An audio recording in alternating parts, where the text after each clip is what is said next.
बिस्मिल्लाह अस्सलातु वस्सलामु अला रसूलिल्लाह क़ाल अल्लाहु तआला फ़िल क़ुरानिल मजीद वल फ़ुरक़ानिल हमीद वला तंसा नसीबका मिनद दुनिया वक़ाल अल्लमल इंसान मा लम यअलम वक़ाल हल यस्तविल लज़ीना यअलमून वल लज़ीना ला यअलमून।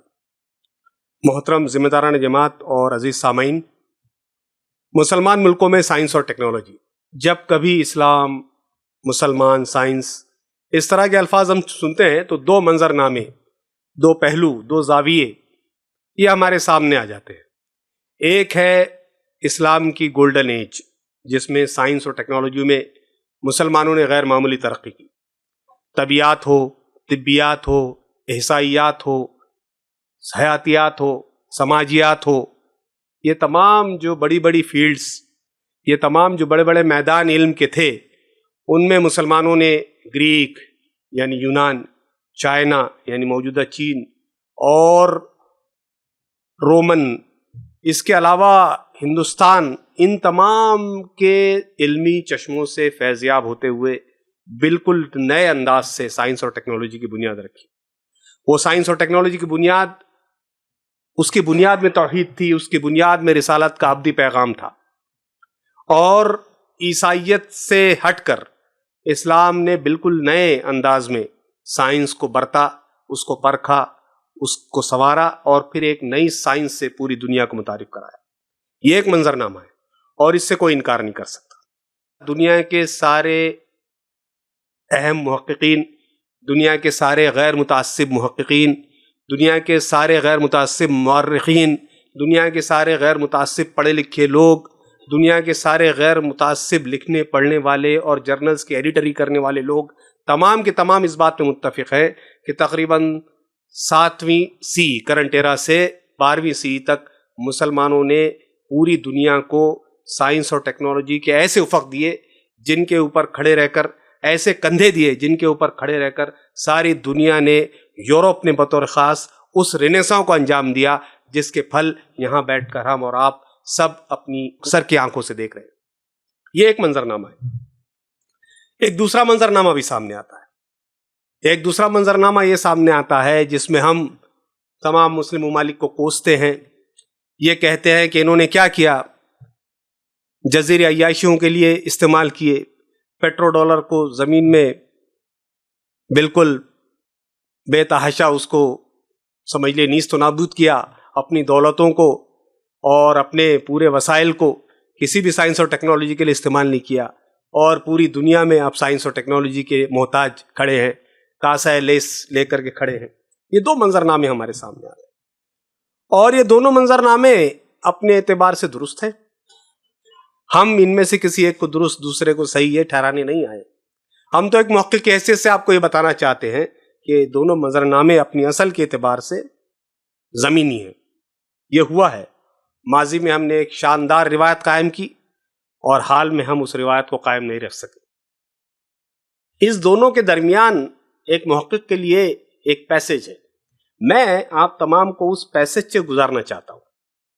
ये दोनों, चूंकि यहां पढ़े लिखे लोग ज्यादातर आते हैं, ये दोनों मंजरनामे हमारे सामने हैं। एक अजमत याफ्ता तहजीब के दरख्शां पहलू और एक जहां पर हम साइंस और टेक्नोलॉजी के लिए मोहताज हैं, लेकिन इसके बीच में एक विंडो है और वो विंडो की तरफ मैं आपको ले जाना चाह रहा हूं। वो एक रोजन है, वो एक खिड़की है, वो एक रोशनदान है जहां से आप मुसलमान मुल्कों में मौजूदा दौर में साइंस और टेक्नोलॉजी में क्या चल रहा है इसका तज़किया कर सकते हैं। आप अगर घर पर जाकर यूट्यूब खोलें और उसमें देखें कि मौजूदा दौर में मुसलमान ममालिक में साइंस और टेक्नोलॉजी की सूरत हाल, अगर कोई वीडियो मिल जाए तो मुझे मेरा नंबर किसी से ले लीजिए और फिर भेज दीजिए। हमारे पास यकीनन पूरे लोगों में, गैर, जैसे मैंने सब नहीं कहा, गैर मुतासिब मुहर्रिकीन, गैर मुतासिब मुहक्किकीन, गैर मुतासिब एडिटर्स वगैरह, इन तमाम का एक बड़ा इल्मी ज़ख़ीरा है जो वो ये कहते नजर आ रहे हैं कि इस्लाम ने साइंस को कैसे नए उफक तक पहुंचाया। ये सब है। एक वो भी है जिसमें परवेज हुडबा और इस तरह के बहुत सारे, अब्दुल सलाम साहब और बहुत सारे लोग हैं जो ये शिकवा करते नजर आते हैं कि इस्लाम की तालीमात की वजह से हम साइंस और टेक्नोलॉजी में पीछे रह गए। वो भी है। मैं आपको इसके बीच की चीज बताना चाह रहा हूं कि पिछले 25 सालों में मुसलमान मुल्कों ने साइंस और टेक्नोलॉजी में क्या किया, क्या उनके विजन में, क्या उन मुसलमान मुमालिक, हम उसमें नहीं जाएंगे कौन मुसलमान है किसको हम मुसलमान नहीं, जिन्होंने अपने आप को मुसलमान डिक्लेयर किया या जहां पर मुसलमानों की अक्सरियत बसती है हम उनको मुसलमान कंसिडर कर रहे हैं, हम अभी उस बहस में नहीं पड़ेंगे। इस तरह के 57 मुल्क हैं। मैं एक और चीज की तरफ आपकी तवज्जो दिलाना चाह रहा हूं। इन 57 मुल्कों में सिर्फ 7 मुल्क ऐसे हैं जो हमेशा आजाद रहे, 50 मुल्क ऐसे हैं जो हमेशा से कोई ना कोई कॉलोनियल पावर के अंडर में रहे। आपको यह बात जानकर भी हैरत नहीं होना चाहिए कि हम समझते हैं कि सबसे बड़ा कॉलोनियल पावर यूके है। सबसे बड़ा कॉलोनियल पावर जिसके अंडर में मुसलमान मुल्क रहे वो फ्रांस है। 20 मुस्लिम मुमालिक बराह रास्त या बिलरास्त या बिलावास्ता या बिलवास्ता वो फ्रांस के अंडर में थे। तो हम ये भूल जाते हैं कि आज जब हम मुसलमान मुमालिक को कोसते हैं तो हम ये भूल जाते हैं कि उनको आजाद हुए 40 से 50 साल हुए। मलेशिया को आजाद हुए 70 साल हुए, सिर्फ 61 में, गालिबन 1961 में मलेशिया आजाद। हम मौजूद मुस्लिम ममालिक की साइंसी बेहिसी वगैरह पर उनको जस्टिफाई नहीं कर रहे, बल्कि हम आपको वो हकीकत दिखाना चाहते हैं जो कि देखना चाहिए। वो ये कि सारे ममालिक कॉलोनियल प्लैंडरिंग जिसको कहते हैं वो उसका शिकार हुए हैं बहुत ज्यादा। यहां पर कोई भी कॉलोनियल पावर, चाहे वो यूके हो, फ्रांस हो, नीदरलैंड हो, वो जब जाता है तो उसके नजदीक ये नहीं होता कि इस मुल्क में साइंस और टेक्नोलॉजी की तरक्की की जाए, वो तो वहां से रिसोर्सेज उठाता है और अपने मुल्क को अमीर बनाता है। चुनांचे हम देखेंगे कि आजकल जब हम साइंस और टेक्नोलॉजी की बात करते हैं तो लोग करते हैं अच्छा, जैसे परवेज हुडवा ने अपने एक लेक्चर में कहा कि अच्छा बताइए कितने नोबेल लॉरिएट आपके मुसलमानों ने पैदा किए, अच्छा फला आपने क्या किया। हम कहते हैं कि साइंस और टेक्नोलॉजी के इंडिकेटर्स साइंस और टेक्नोलॉजी ने खुद बता दिए। यानी अगर आपको अमलन ये मालूम करना हो कि कोई साइंस और टेक्नोलॉजी में आगे आ रहा है नहीं आ रहा है, किसी मुल्क की साइंस और टेक्नोलॉजी की अंदर उसकी तरक्की की, उसकी पेशरफ्त की रफ्तार क्या है, तो आपको ये नीचे दिए हुए 6 चीजों पर उसको गिनना होगा। मैं आसान लफ्जों में आपको समझाऊंगा कि वो 6 चीजें क्या है। ये सब हवा की बातें हैं कि आपने कितने नोबेल लॉरिएट पैदा किए, आपने क्या फला एरोस्पेस बनाया कि नहीं बनाया, ये सब भी अहम है, लेकिन वो इंडिकेटर नहीं है साइंस और टेक्नोलॉजी के। मैं उसी तरफ आपको ले जाना चाहूंगा और इसीलिए इसके टाइटल में हमने वो ईजाबी जायजे की बात रखी। मैं आपको बताना चाहूंगा कि पूरी दुनिया में इस वक्त साइंस और टेक्नोलॉजी की तरक्की जिन इंडिकेटर्स के तहत नापी जाती है, जिन टिक मार्क्स लगाते हैं, वो आपको बताने की कोशिश करूंगा। सबसे पहली चीज जो किसी भी साइंस और टेक्नोलॉजी में क्या कोई मुल्क तरक्की कर रहा है नहीं कर रहा है, वो इस बात से फैसला लिया जाता है कि वो अपनी जीडीपी का, ग्रॉस डोमेस्टिक प्रोडक्ट का, अपने पूरी कमाई का कितना हिस्सा साइंस और टेक्नोलॉजी पर खर्च करता है। ये पहला इंडिकेटर है।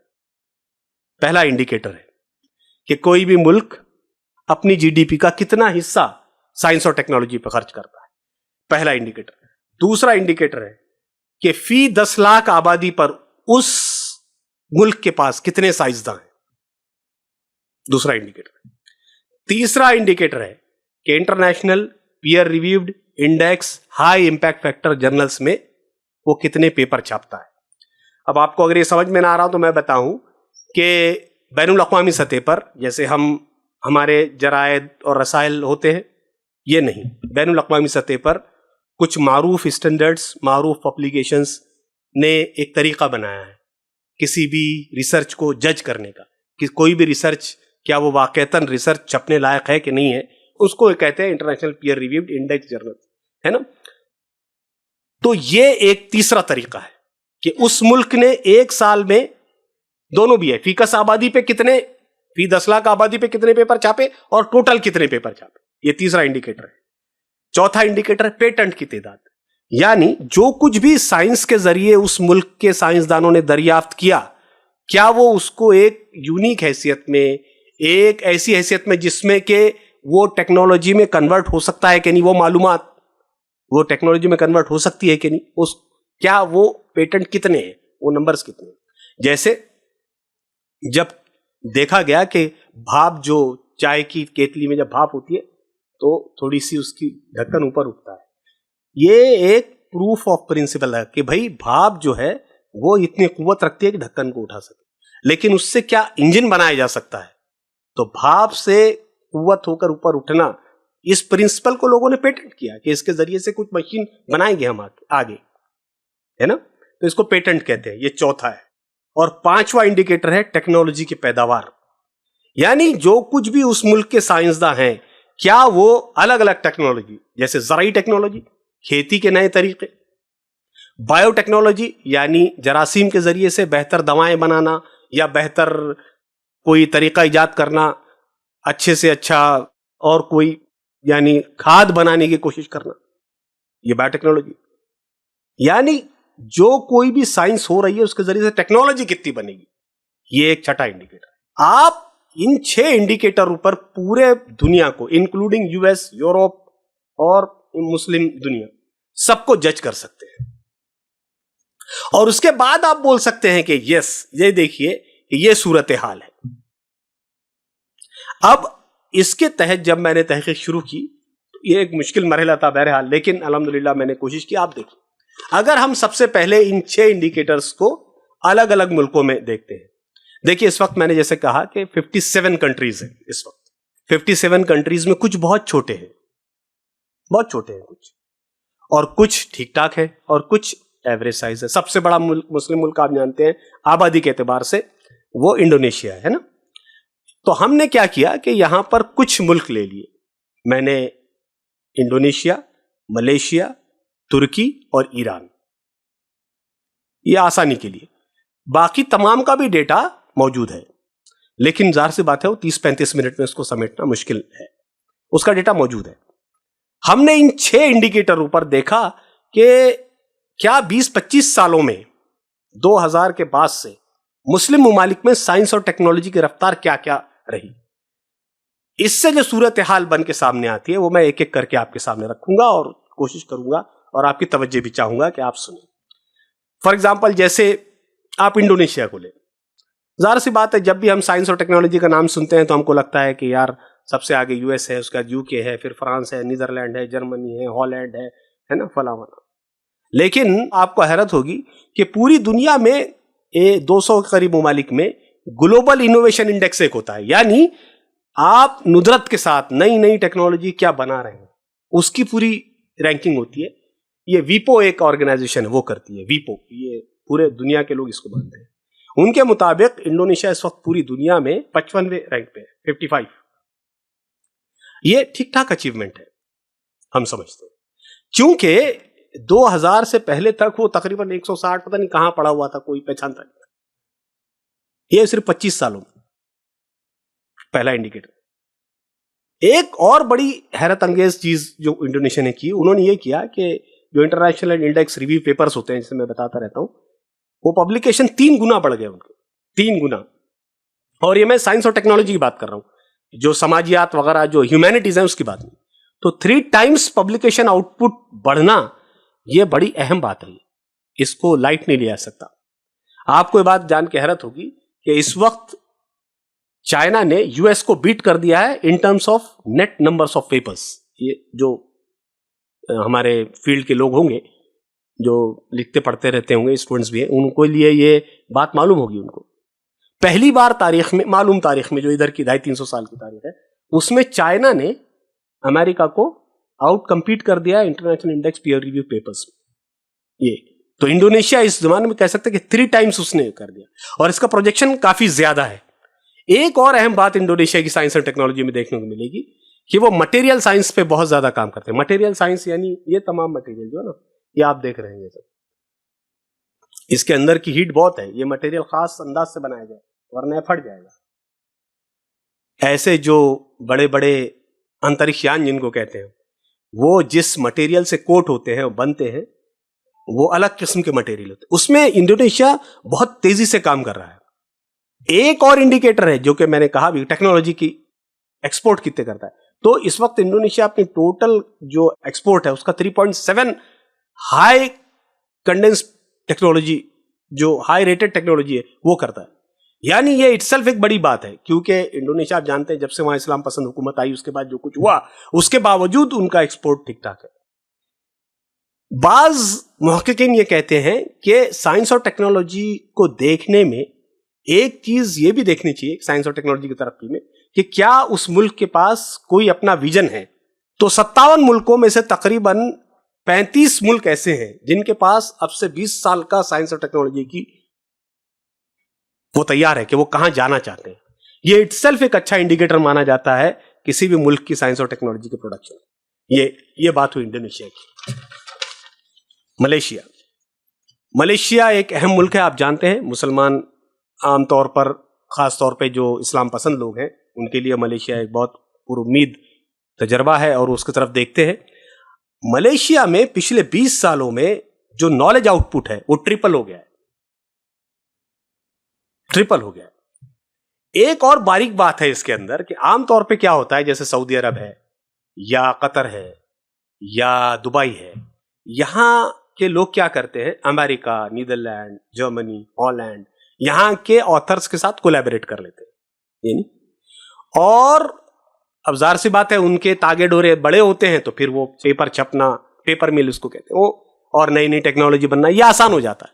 लेकिन मलेशिया में ये रिवर्स है। मलेशिया ने खुद अपने बूते पर यानी पिछले 20 साल में उनने 37% डिपेंडेंसी बाहर से कम करके नेटिव तैयार किया। ये बहुत गैर मामूली बात है, बारीक बात है, और इसमें जो इस ताल्लुक से काम करते हैं वो लोग इसको समझ सकते हैं कि बाहर के लोगों पर रिलायंस के बजाय वहां के साइंसदान खुद अपने साइंस। एक और बहुत खास बात है मलेशिया की जो 2025 की रिपोर्ट में अभी आई है, यूनेस्को की रिपोर्ट में, वो कहते हैं कि फी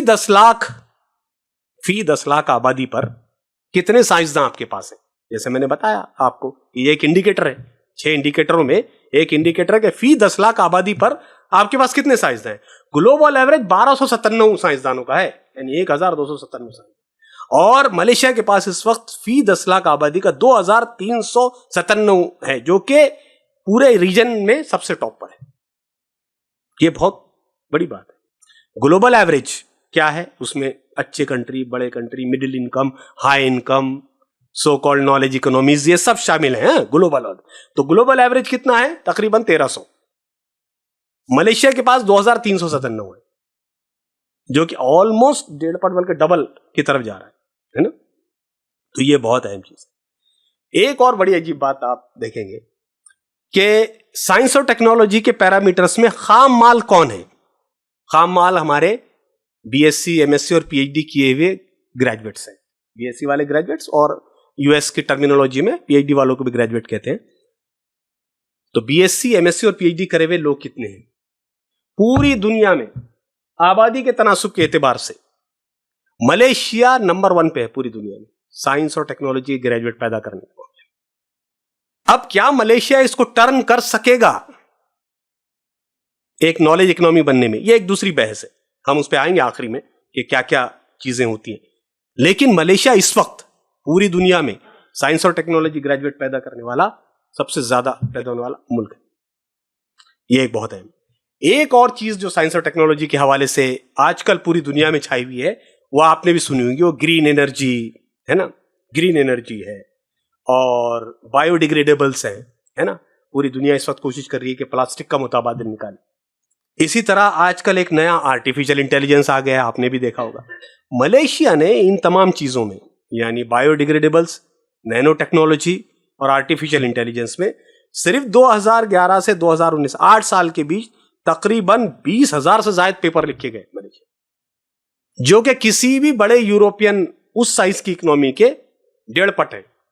देखिए, आपको ये सब नहीं भूलना है कि पॉपुलेशन कितनी है, इकोनॉमी साइज कितना है, ग्रॉस डोमेस्टिक प्रोडक्ट कितना है। यानी आप जो कंपेयर करेंगे तो कोई ना कोई चीज के बुनियाद पे करेंगे ना। ये नहीं कि जो लोग हमेशा से तरक्की याफ्ता 200 साल से वो कर रहे हैं उनके साथ कंपेयर करने बैठ जाए आप, बिल्कुल एकदम घाना और अफ्रीका को, ऐसा तो नहीं होगा। तो साइंस में इसके लिए एक पैरामीटर दिए हुए, वही 6 पैरामीटर जो मैंने, तो ये मलेशिया में। अच्छा, पहले हम ये हाईटेक, एक होता है high tech technology export, high tech export, high technology export. High tech technology क्या है? जैसे एनवीडिया के चिप्स है, चिप्स वो खाने वाले नहीं, चिप्स, कंप्यूटर चिप्स, और एरोस्पेस टेक्नोलॉजी, फाइटर जेट्स के कोड और सॉफ्टवेयर है ना। ये सब चीजें सब हाईटेक में आती हैं। हाईटेक एक्सपोर्ट में 2025 के हिसाब से मलेशिया ने अपने टोटल जो उसका तिजारत है, जो उसकी कामिल तिजारत है, उसकी बाहर जो एक्सपोर्ट करता है उसमें 48.4 है, और ये पूरी दुनिया में अव्वल नंबर पे है। जबकि यूएस, जिसको हम सबका वो समझते हैं, वो इस वक्त हाईटेक एक्सपोर्ट में 19वें नंबर पे। आप समझ रहे हैं? तो ठीक है, मीडिया नैरेटिव की पावर और सबसे हमको लगता है कि भाई वही सबसे आगे है, लेकिन जब आप अंदर जाके परतें खोलते हैं तो बहुत सारी अलग अलग चीजें आपको समझ में आती है। तो यूएस का नंबर कितना है? 19वां। भाई जब हाईटेक बनाओगे तभी ना एक्सपोर्ट कर पाओगे। तो उन्होंने ये बनाया और उसके बाद फिर एक्सपोर्ट किया, तो 48.4%, विच इज वे। तो ये भी एक बहुत अच्छा। एक और चीज है, लेकिन वो मैंने जानबूझ के नहीं कहा क्योंकि उस पर डिसएग्रीमेंट है। लोग कहते हैं कि साइंस और टेक्नोलॉजी और उसकी तरक्की मुमालिक में सिर्फ इस पे नहीं देखना चाहिए कि जो मैंने बताया कि पेटेंट कितने हैं, टेक्नोलॉजी एक्सपोर्ट कितना है, ये कितना है, वो, बल्कि ये भी देखना चाहिए कि उस कंट्री में रहने वाले साइंसदान में औरतों और मर्दों का तनासुब क्या है। इसको कहते हैं जेंडर पैरिटी। और आपको ये बात जान के हैरत होगी कि यूएसए, हॉलैंड, जर्मनी, अला फला सबको पीछे छोड़ती है वे, मलेशिया पूरी दुनिया में जेंडर पैरिटी में नंबर 1 है। वहां पर हर 50 मर्द साइंसदान पे 48 औरत साइंसदान है। ये बहुत रिमार्केबल अचीवमेंट है। लेकिन चूंकि बाज लोग इसको नहीं मानते इसलिए मैंने उसको तस्करा नहीं किया, लेकिन यहां लिखा है मलेशिया। अब आइए तुर्की की तरफ, क्योंकि हमारे पास वक्त भी तो हम उस हिसाब से चलेंगे। तुर्की एक जो मुसलमान मुल्कों में साइंस और टेक्नोलॉजी का अहम इंडिकेटर, जैसे मैंने बताया कि वो टेक्नोलॉजी के, उसी टेक्नोलॉजी को वो ये भी कहते हैं कि पुर असर रिसर्च, यानी हाई इंपैक्ट रिसर्च कितना आप करते हैं, यानी आपकी रिसर्च से क्या असर हुआ। क्या आपकी रिसर्च से कोई नई टेक्नोलॉजी बनी? क्या आपकी रिसर्च से कोई दवा बनी? क्या आपकी रिसर्च से कोई नया मटेरियल बना? क्या आपकी रिसर्च से कोई ऑलरेडी जो प्रोसेस था उसमें कोई नया प्रोसेस की इजाद हुई? क्या आपकी रिसर्च से कोई बायोमेडिकल इंस्ट्रूमेंट बना? इस तरह की चीजें, इसको बोलते हैं पूरा असर। पूरी दुनिया में तुर्की इस वक्त 34 नंबर पे, 34वें नंबर पे है, और वो कई यूरोपियन ममालिक से आगे है पूरा असर रिसर्च करने में। तुर्की ये मुस्लिम, ऑफ कोर्स मुस्लिम कंट्री। हमने पहले ही कहा कि हम उसकी बहस में नहीं पढ़ेंगे कि वो कौन से मुस्लिम जो अपने आप को ओआईसी में देखता है, और इस तरह से। इसी तरह एक बहुत अहम चीज वो ये कि जो नॉलेज प्रोडक्शन है, यानी पेपर्स जो लिखते हैं लोग मुहक्किकीन वहां के, वो 2015 में जितनी थी उससे आगे बढ़कर के तकरीबन 300% वो ग्रोथ उसके अंदर हुई। और ये मामूली बात नहीं है, ये इस बात की तरफ इशारा करता है कि तुर्की इस बात के लिए सीरियस है कि उसकी साइंस और टेक्नोलॉजी कहां जा रही है, और उस साइंस और टेक्नोलॉजी से वो क्या हासिल करना चाहता है, और उस साइंस और टेक्नोलॉजी के लिए वो कितना बजट रखता है, और उस साइंस और टेक्नोलॉजी के लिए उसके पास डायरेक्शन क्या है। एक और इंपॉर्टेंट चीज जो मैं आप लोगों से यहां डिस्कस करना चाहूंगा, और वो आमतौर पे कम डिस्कस होती है, वो ये कि पूरी मुस्लिम दुनिया में बतौर खास उन 4-5 ममालिक जिनका तस्करा मैंने किया, वहां पर सस्टेनेबल डेवलपमेंट गोल SDG जो है, तो पूरे यूरोप और अमेरिका वाले तो सिर्फ जबानी जमा खर्च करते हैं। उनके कार्बन फुटप्रिंट देख लीजिए, उनके कार्बन का जो मिनिमाइजेशन करने का जो कमिटमेंट था वो देखिए, कार्बन के कम करने के लिए जो कुछ उन्होंने पैसे का वादा किया था उसके भुगतान की सूरत हाल देख लीजिए, सब अवेलेबल है इंटरनेट पे। यहां पर आपको पूरा अंधेरा नजर आएगा। लेकिन मुस्लिम ममालिक में खास तौर पे तुर्की, इंडोनेशिया, मलेशिया, इन तीनों जगह पर सस्टेनेबल डेवलपमेंट गोल में उसको अचीव करने में उन्होंने यूएस और बहुत सारे यूएस के काउंटर पार्ट्स और यूरोप के बहुत सारे ममालिक को पीछे छोड़ दिया। चुनांचे पूरी दुनिया में तुर्की इस वक्त 4थे नंबर पर है, और इससे पहले नॉर्वे है, और गालिबन ग्रीनलैंड, ऐसे मैं भूल रहा हूं। ये आप देखिए, ये बहुत अहम चीज है, ये सिर्फ सरसरी गुजर जाने की चीज नहीं। उस वक्त जबकि सारी दुनिया, चूंकि क्यों उसकी वजह है, क्योंकि उनकी पॉलिसीज में ये लिखा है कि हम एक जो हमारा नजरिया है उसके तहत जो हम खिलाफत और अमानत के तौर पर इस दुनिया को और उसके रिसोर्स को देखते हैं, उसका रिफ्लेक्शन आप उनके सस्टेनेबल डेवलपमेंट गोल्स की पॉलिसी के इंप्लीमेंटेशन में देख सकते हैं। लोग कह सकते हैं कि डॉक्टर साहब आप क्लेम बहुत बड़ा कर रहे हैं, लेकिन मुझे ऐसा लगता है कि ये बड़ा क्लेम नहीं है, बल्कि अगर हम आदाद व शुमार ग्राउंड पे देखें तो चाहे वो उस तरफ इशारा करें ना करें, चाहे उनकी पॉलिसीज में वाज़ेह तौर पर अमाना और खिलाफा का तस्करा ना हो, लेकिन उनका अमल बता रहा है कि ये वहीं से स्टेम आउट होता है। हम समझते हैं ऐसा। तो एसडीजी में खास तौर पर। इसी तरह तुर्की में एरोस्पेस डिफेंस और ड्रोन टेक्नोलॉजी का बहुत गैर मामूली एक्सपोर्ट वो करते हैं। हालांकि उनका एक्सपोर्ट तकरीबन 2.2 है, जो कि जनरल एवरेज यूरोपियन से कम है, लेकिन जब आप उसके अंदर जाएं कि हाईटेक एक्सपोर्ट में ड्रोन और ये टेक्नोलॉजी, तो आप देखेंगे कि तुर्की बहुत तेजी से इसमें आगे बढ़ रहा है। इसी तरह से फी 10 लाख इंसानों पर साइंसदानों की तादाद जो एक अहम इंडिकेटर मानी जाती है, वो भी ग्लोबल औसत से, ग्लोबल एवरेज से ज्यादा है तुर्की में। पूरी दुनिया में, ये भी एक अहम बात है कि पूरी दुनिया में सबसे ज्यादा पेटेंट फाइल करने वाले मुल्क जो 10 है, उसमें तुर्की का भी नंबर है। पेटेंट आप जानते हैं कि आप कुछ तहकीक करते हैं, उसकी बुनियाद पे कोई चीज बनाते हैं, तो उसको आप पेटेंट करते हैं कि आपके अलावा कोई नहीं बना सकता। आप में से ज्यादातर लोग उसको जानते हैं। ये हुआ तुर्की। तो हमने अब तक जो है मलेशिया देखा, उसके बाद इंडोनेशिया देखा और तुर्की देखा। आइए अब हम आखिरी पड़ाव पे चलते हैं, उसके बाद कुछ और मिसलिनियस चीजें, वो है ईरान। देखिए, ईरान बिल्कुल यूनिक पोजीशन पे है। कैसे? क्योंकि आप जानते हैं कि पिछले 46 सालों से तकरीबन वो बुरी तरीके से सैंक्शंस से जूझ रहा है ना। तो ना कुछ आ सकता है ना कुछ जा सकता है, जो कुछ है वो ब्लैक में है, या फिर रशिया से है या चाइना से है, सब जानते हैं, ये ओपन इन आउट है। लेकिन उसके बावजूद ईरान में जो ग्लोबल इनोवेशन इंडेक्स है वो 2015 में 106 नंबर पे था, 2019 में 61 पे आया है, और 2025 जिसका डेटा अभी आने वाला है, उनके हिसाब से वो कह रहे हैं कि वो अराउंड 25 से 30 के रैंक हासिल कर लेगा। ये गैर मामूली तरक्की है 25 साल में। बाद इसके कि आपके यहाँ कुछ आ नहीं सकता, कुछ जा नहीं सकता। बाद इसके कि आपके न्यूक्लियर साइंटिस्ट तकरीबन कितने मार दिए इसराइल ने, वो तो तादाद है इंटरनेट पे अवेलेबल। बाद इसके कि आपके साइंटिस्ट मारे जा रहे हैं। बाद इसके कि आपकी जो सिविलियन लैब्स हैं, सिविलियन रिसर्च लैब्स हैं, उसको भी लोग उड़ा दे रहे हैं मिसाइल। उसके बावजूद जो प्रोजेक्शन है वो देखिए आपके 2015 में 106, 2019 का डेटा बताया 61, और तकरीबन 2025 का आ जाएगा थोड़े दिनों में रिपोर्ट, 30-40 के करीब वो पहुंच जाएगा। ये बड़ी गैर मामूली तरक्की है। और ग्लोबल इनोवेशन इंडेक्स ये कोई हम नहीं बनाते, कोई भी ऐसा नहीं बना सकता। जो कुछ भी अवेलेबल डॉक्यूमेंट एक थर्ड पार्टी कह रहे थे, उस पे से आपकी टेक्नोलॉजी, आपके नंबर ऑफ पेटेंट्स की तादाद, आपने क्या क्या बनाया, वो सब पर एक इंडिपेंडेंट बॉडी इसको डिसाइड करती है। इसी तरह ईरान में एक बिल्कुल यूनिक कॉन्सेप्ट उन्होंने वो किया था, वो उसको नाम दिया उन्होंने इनोवेशन एक्सेलरेटर्स। अब इनोवेशन एक्सेलरेटर्स क्या हैं?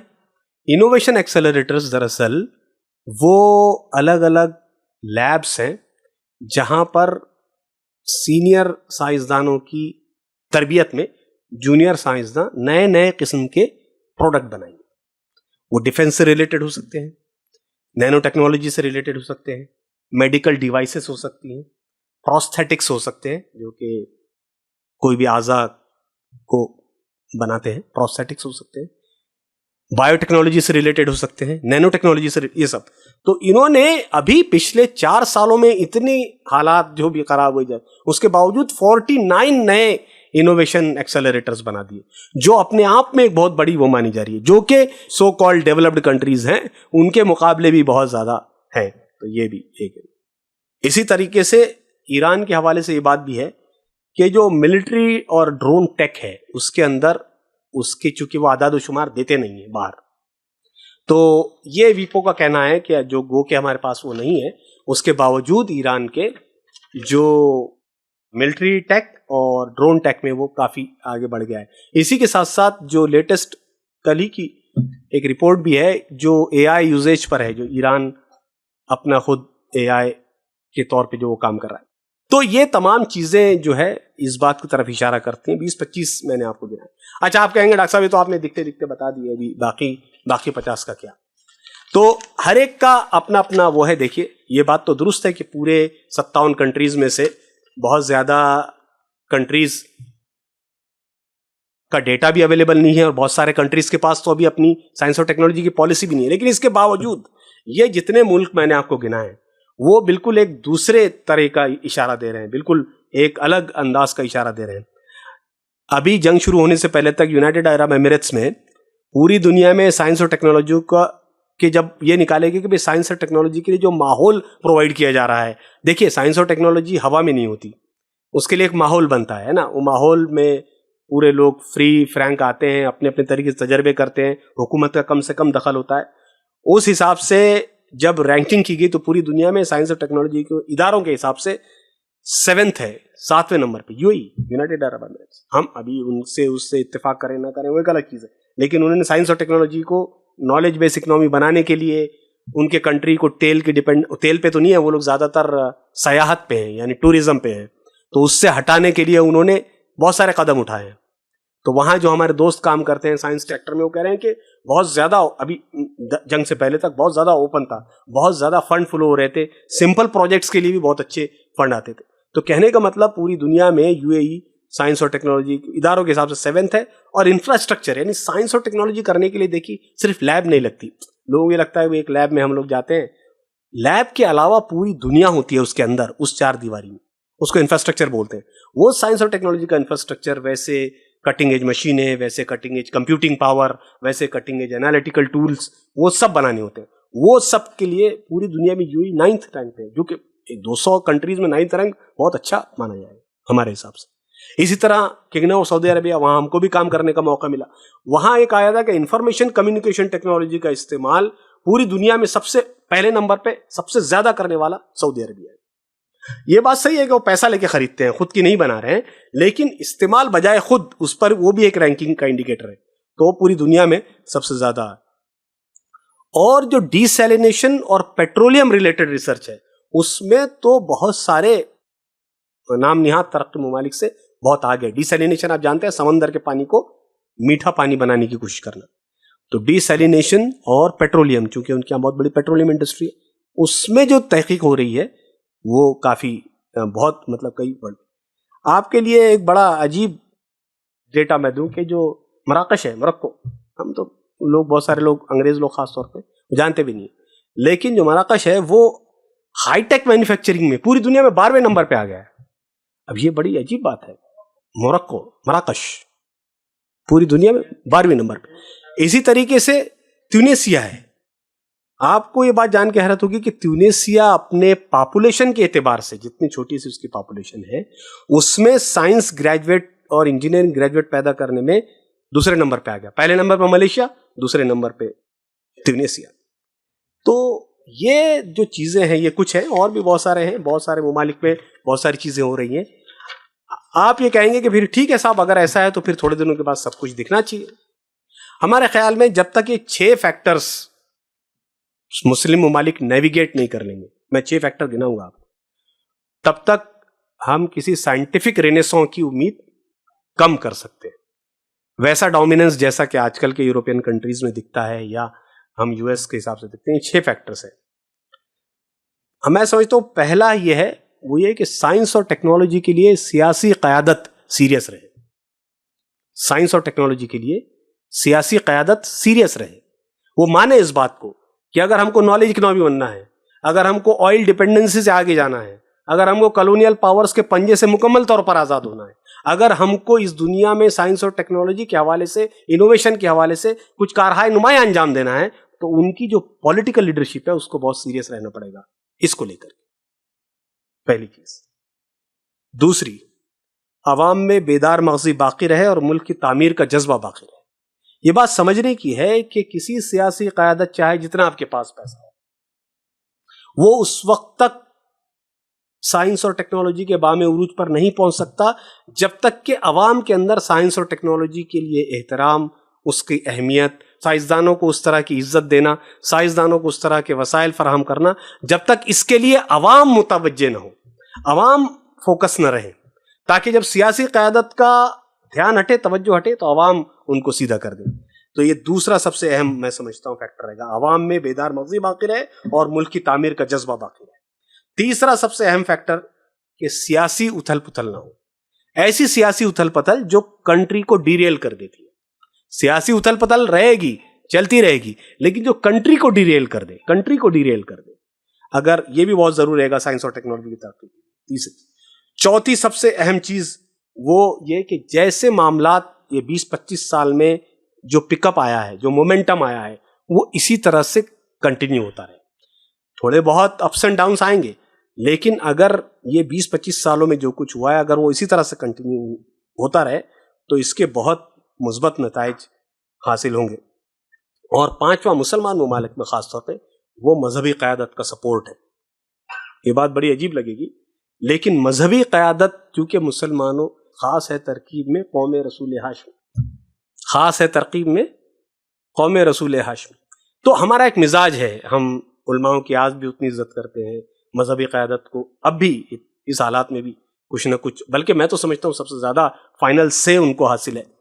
तो मजहबी क़यादत को सियासी क़यादत की रहनुमाई करती रहनी पड़ेगी। और जो दौर अव्वल के मुसलमानों का मिजाज कुरान बनाता है, उस मिजाज की आबियारी करते रहना होगी। कुरान इंसान का एक ऐसा मिजाज बनाता है जिसको यूरोप ने अब दरियाफ्त किया है, लेकिन वो इंसान की फितरत में पहले से मौजूद था, और इसलिए जितने अंबिया आए उन्होंने उसी मिजाज की आबियारी की। और वो मिजाज ये है कि इंसान जुस्तजू रखता है, इंसान बेहतर से बेहतर की तरफ चलता है, इंसान कल्ब का इत्मीनान चाहता है। आपको क्या लगता है जब हजरत इब्राहिम अलैहिस्सलाम अल्लाह से ये गुफ्तगू कर रहे थे कि अल्लाह तू मुझे दिखा, तू मुर्दों को कैसे जिंदा रखता है, तो अल्लाह ने क्या कहा था? अफला तुमिन, तू ईमान नहीं रखता? उन्होंने कहा कि नहीं, कल्ब का इत्मीनान। ये जो कल्ब के इत्मीनान की कैफियत है, ये इंसान के मिजाज की खासियत है। और ये जुस्तजू को जिंदा रखना, ये कुरानी मिजाज को पैदा करना और इस कुरानी मिजाज पे लोगों का तज़किया करते रहना, उनको आगे की तरफ ले जाते रहना, ये मजहबी क़यादत का काम है। इसीलिए हमने ये जुमला लिखा कि मजहबी क़यादत जो है मुतवज्जे रहे, मजहबी क़यादत जो है उसका सपोर्ट हासिल रहे, तो आप काफ़ी आगे की तरफ जा पाएंगे। और आखिरी चीज़, वो हिज़्ब इख्तिलाफ अहम मामला जैसे तहक़ीक़, डिफेंस और दीगर चीज़ों में हुकूमत के शाना बेशाना खड़े हो। हर पॉलिटिकल सिस्टम, चाहे वो ये वाला ही क्यों ना हो जो आजकल के आमरीत जिसको कहते हैं, उसके अंदर भी एक छोटा हिस्सा हिज़्ब इख्तिलाफ होता है, एक रेजिस्टेंस होती है, एक अपोजिशन होती है।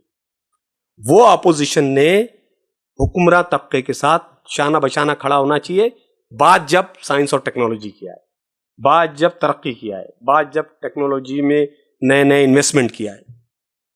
तो ये 6 चीजें ऐसी है, मैं समझता हूं, जब लोग और बतौर खास मुस्लिम ममालिक जिस मोमेंटम को इस 25 साल में उन्होंने कि अगर ये 6 चीजें मैनेज होती रहीं तो आप ये देखे बगैर नहीं रह सकेंगे इंशाअल्लाह कि अगले 20-25 सालों में मुस्लिम ममालिक बहुत सारे नाम नहाद तरक्की याफ्ता ममालिक को पीछे छोड़ देंगे, और इस्लाम में साइंस और टेक्नोलॉजी की, इस्लामी दुनिया में साइंस और टेक्नोलॉजी की एक नई सुबह आएगी जिसको सारी दुनिया अपने सर की आंखों से देख सकेगी।